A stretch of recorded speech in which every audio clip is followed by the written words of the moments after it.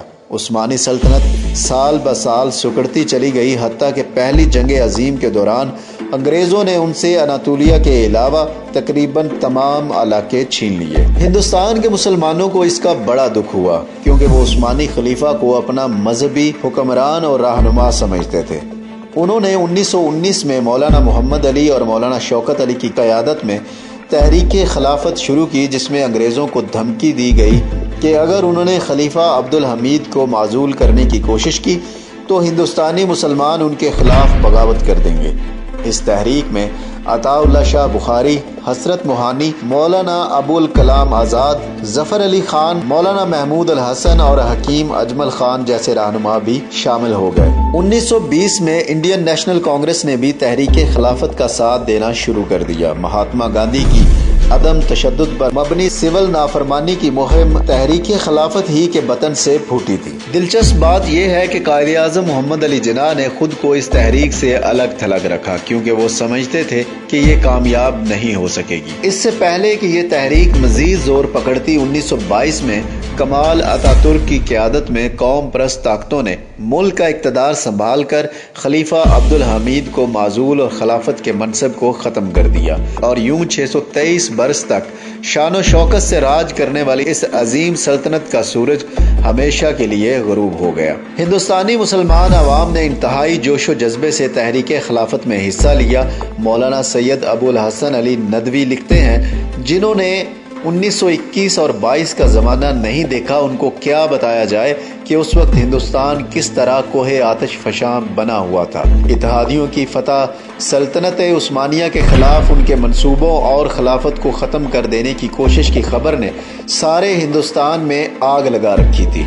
مسجدوں، مجلسوں، مدرسوں، گھروں، دکانوں اور خلوت و جلوت، کہیں گویا اس گفتگو کے سوا کوئی گفتگو نہ تھی۔ عوام نے تحریک کی کامیابی کے لیے دل کھول کر چندہ دیا۔ ہندوستان کے طول و عرض سے عورتوں تک نے اپنے ہاتھوں کی چوڑیاں اور کانوں سے بندے اتار کر خلافت کمیٹیوں کی نظر کر دیے۔ روایت مشہور ہے کہ ایک عورت اپنا بچہ لے آئی اور یہ کہہ کر خلافت کمیٹی کے حوالے کر دیا کہ میرے پاس چندے میں دینے کے لیے اس کے سوا کچھ نہیں ہے۔